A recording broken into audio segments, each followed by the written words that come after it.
उदास हूँ तेरे चुप हो जाने से। हो सके तो बात कर किसी बहाने से। तू लाख खफा हो सही लेकिन इतना तो देख, कोई जीते जी मर रहा है तुमसे दूर जाने से।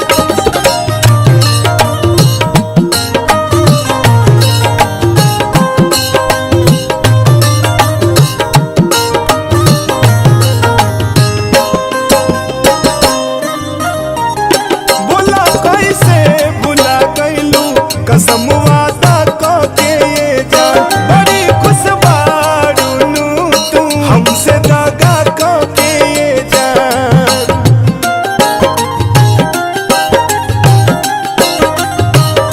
बोला कैसे भुला गइलू कसम वादा के ये जान बड़ी खुश बारूनू तू हमसे दागा के ये जान। तू ही रहलू अखिया के हमरा तारा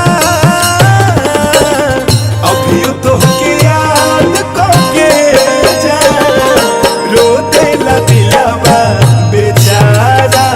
हाँ अभी तो के याद करके जा रो देला दिलवा बेचारा।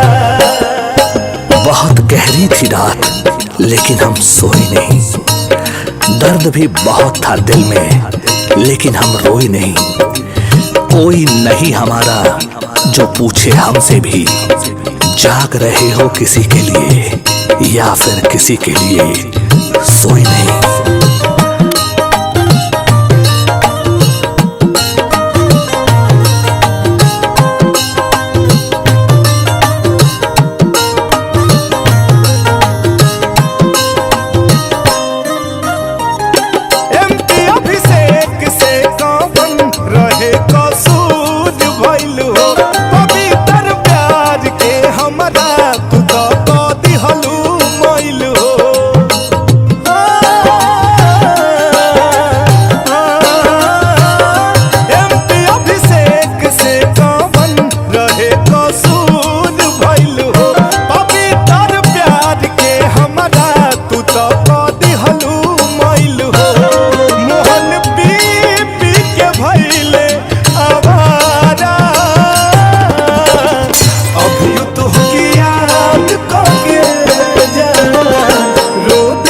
दिलवा बेचारा।